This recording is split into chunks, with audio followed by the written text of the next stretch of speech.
Bonjour tout le monde, ici Annie de la chaîne Une lectrice compulsive. Aujourd'hui, je vais sortir un peu de l'univers livresque. Si vous suivez mes vidéos depuis maintenant 2 ans et demi, ben, vous devez remarquer que je suis une grande amatrice de culture en général, que ce soit les séries télé, les films, la musique. Aujourd'hui, je vais vous parler de l'événement la Comic-Con de Montréal qui a eu lieu du 14 au 16 juillet 2023. Puis moi, ça fait à peu près une bonne dizaine d'années au moins que j'essaie d'y aller à chaque édition parce que de toute façon, j'aime tellement les séries télé qu'il y a toujours au moins un acteur que je souhaite rencontrer. Bon, il y en a qui vont dire oui, c'est très dispendieux, surtout ceux qui ont des familles, mais je pense qu'il y a toujours un moyen aussi d'économiser si vous voulez vraiment participer à ces événements-là. D'ailleurs, il y a beaucoup de tables rondes qui sont inclus dans le prix du billet. Il y a certaines fois, je crois que les enfants, à partir d'un certain âge, peuvent rentrer quand même gratuitement. Vous pouvez aussi faire du bénévolat. Chaque édition, ils cherchent des nouveaux ou même d'année dépendante, moi, ça m'est déjà arrivé. Fait que ça peut être des petits trucs. Puis aussi, oui, il y a la salle des marchands, mais moi, d'ailleurs, ça fait, je dirais, depuis même le Tacuton l'année passée, je vais vous dire, je vais peut-être essayer de les éviter un petit peu, parce que même dans l'allée des artistes, qui est une place que j'adore me promener, surtout pour trouver des signets, c'était difficile de se promener, ça poussait de tout bord, tout côté, puis c'était pas évident non plus de vraiment prendre le temps de regarder qu'est-ce que le marchand offrait. Fait que moi, c'est un petit tip, si jamais vous êtes introverti, peut-être, moi honnêtement, soit y aller très tôt le matin ou en fin de journée. Moi, même à 5 heures, cette année, je trouvais qu'il y avait beaucoup de monde, là. Donc, c'était pas trop évident, mais ça peut être un petit truc aussi d'y aller, soit arriver parmi les premiers ou rester après que le gros. Tu sais, souvent autour de 5 heures, le monde commence à quitter pour souper. Fait que ça peut être un petit truc aussi pour se promener dans l'allée puis vraiment prendre son temps de vérifier qu'est-ce que les marchands ont à offrir. Moi aussi, ben, il y avait une chose que je voulais juste trouver cette année. Fait que j'étais allée directement à l'endroit où j'espérais peut-être le trouver. Fait que peut-être aussi se faire une liste de qu'est-ce qu'on voulait acheter. C'est une très bonne idée de se faire un budget aussi parce que c'est vrai que ça monte très vite, surtout si vous êtes fan de culture pop comme moi. Ça a lieu à peu près à toutes les années au mois de juillet, donc je vous invite justement à vérifier le site web. Normalement, je dirais autour du mois de mai, commence à annoncer tranquillement les invités. Jusqu'à date, il y a beaucoup de. À chaque année, il y avait des artistes de Harry Potter, mais là, cette année, moi, j'ai été très contente parce que vous allez voir, je vais vous l'annoncer un petit peu tantôt. C'était une série qui m'avait vraiment marqué pendant mon adolescence, fait que ça m'a donné une chance de justement rencontrer quasiment une bonne partie des acteurs qui ont participé à cette série-là. Donc, OK, on va commencer. Je vous en avais parlé l'année passée, puis j'avais rencontré Catherine McMahon qui avait joué dans la série Arrow. Mais là, cette année, il y a Stephen Amell qui est revenu après 9 ans. Il était venu en 2014 et là, j'avais pris ma photo avec lui. Et malheureusement, sa deuxième année aussi, j'ai pas pu participer à table ronde. La première fois, il y a 9 ans, j'avais pas pu y aller parce que son photo-op était vraiment comme collé sur sa table ronde, sa table ronde, sa rencontre. Fait que fallait que je me prépare tout ça, donc j'ai pas pu y aller. Puis cette année, ben j'avais un autre photo-op, mais à 5 minutes après. Puis malheureusement, cette année, c'était sur 3 étapes. T'avais au 7e, t'avais les autographes. 5e, c'était tout ce qui était les conférences. Puis en bas, t'avais la salle des marchands, puis les photos. Donc, je me suis beaucoup promenée. Un autre petit truc, amenez-vous une bouteille d'eau, une bonne paire de souliers.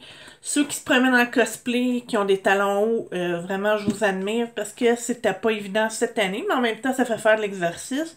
Ça permet aussi de, justement, au lieu que toute la foule soit à la même place, ben, ça permet aussi peut-être d'aérer un petit peu plus. Fait, je trouvais dans un sens, peut-être, oui, il y en a qui vont se plaindre que c'était dispersé, mais moi, je trouve que justement, ça a peut-être aidé à aérer la foule au lieu de revivre qu'est-ce qu'il y avait eu. J'avais eu beaucoup de commentaires sur le Tacuton que c'était pas. Il y avait trop de monde, on n'était pas capable de se promener. Donc, au moins, ça donnait quand même une petite façon d'aérer pour donner la chance de tout le monde pouvoir vraiment profiter de l'événement. Cette année, il y avait aussi David Ramsey, j'ai pu prendre une photo avec lui, qui jouait Diggle, le meilleur ami de Oliver Queen. C'est pour ça que je vous montre la saison 5, parce qu'il y avait aussi Lexa Wing, qui jouait la fille de Ra's al Ghul, qui apparaît dans la saison 5 aussi. Donc, c'est un personnage un petit peu plus sombre, mais moi, j'en ai profité pour rencontrer justement Lexa Wing et David Ramsey. Je pense que David Ramsey était déjà venu, mais à l'époque, probablement, j'avais pas plus la chance. Avant, ça, c'est un autre truc aussi, peut-être de choisir un acteur si jamais vous n'avez pas le budget. Ça peut être une bonne idée aussi de juste spotter un acteur. Parce que c'est vrai qu'avec le prix des autographes et les photos, ça monte quand même très vite. Il faut aussi, justement, prendre un combo à la table. Il y a souvent, ça peut être 10-15$ de moins. Dépendamment de vos goûts, moi, je préfère payer peut-être un 10$ de plus pour avoir une photo professionnelle. Surtout probablement que souvent ils donnent une chance à chacun des acteurs de venir. Fait que souvent, si vous manquez votre chance, vous ne le reverrez peut-être pas. Déjà, Stephen Amell, j'étais surprise qu'il revienne, mais ça a pris quand même 9 ans. Donc, si vous manquez votre chance, vous pouvez peut-être attendre très longtemps.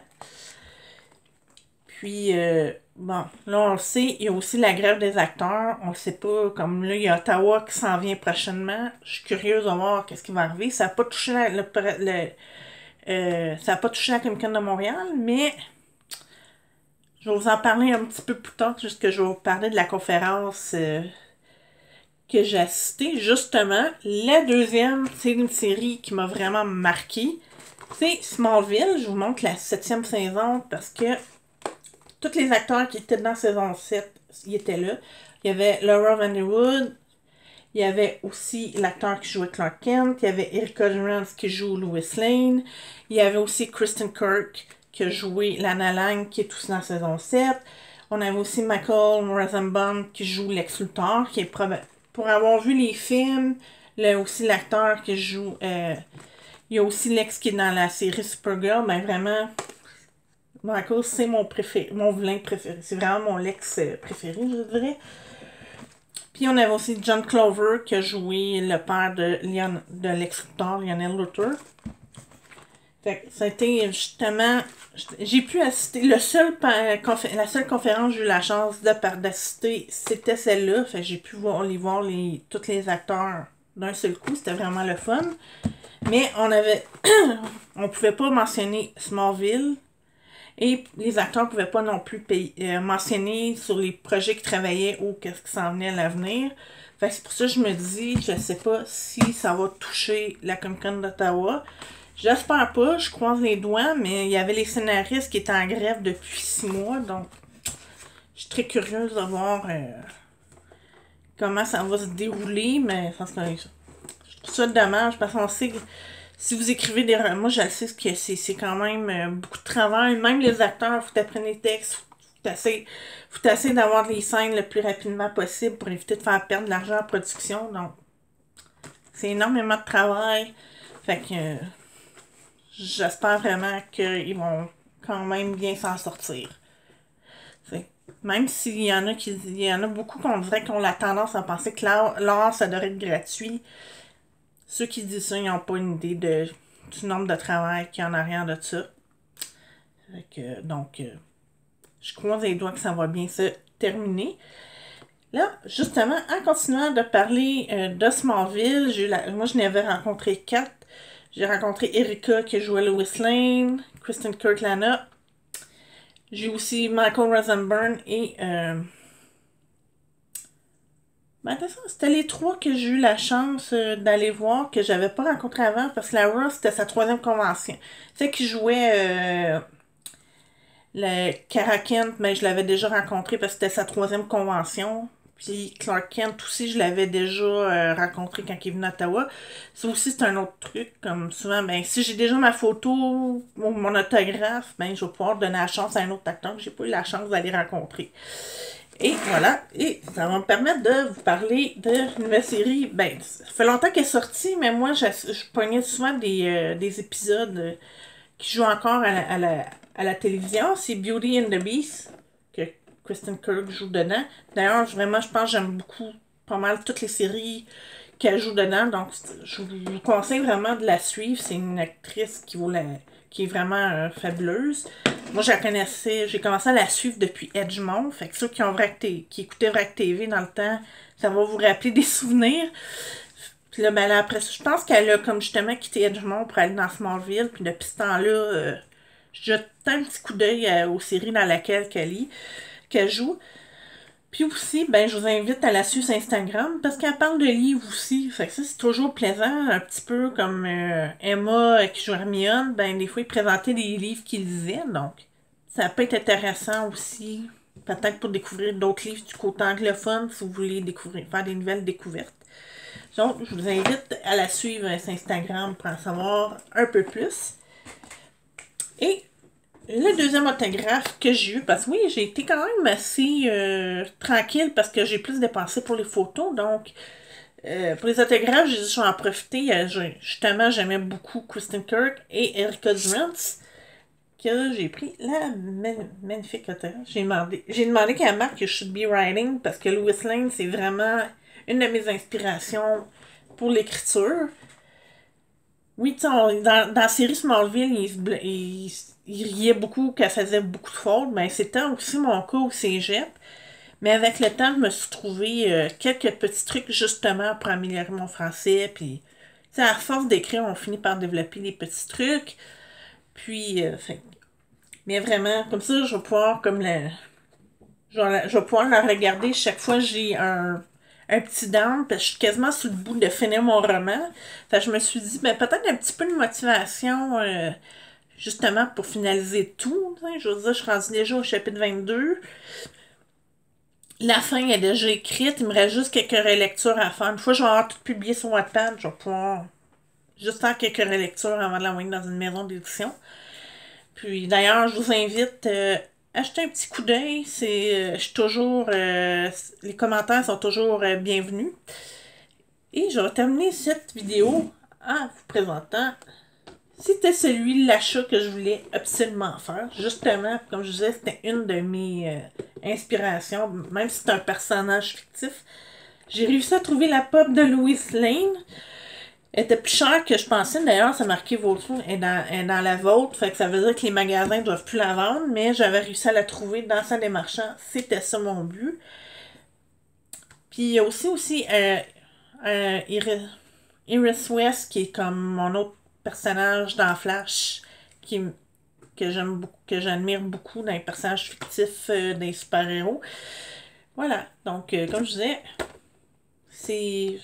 En réalité, c'est pas Superman qui m'inspire, c'est Lois Lane. Comme je disais, surtout que, tu sais, j'aime beaucoup tout ce qui est relié au journalisme. Je trouve qu'ils ont besoin de beaucoup de notre support en ce moment aussi. C'est pas toujours évident, donc... Je les admire beaucoup, ceux qui décident de faire ce métier-là, parce que c'est pas toujours rose. Donc, si vous avez aimé ma vidéo, n'hésitez pas à appuyer sur un petit pouce, à vous abonner à ma chaîne pour ne rien manquer des prochains événements, parce que maintenant qu'on est repris, je vais essayer de justement vous parler un petit peu de tout ce qui passe côté culturel. Et je vous dis à la prochaine!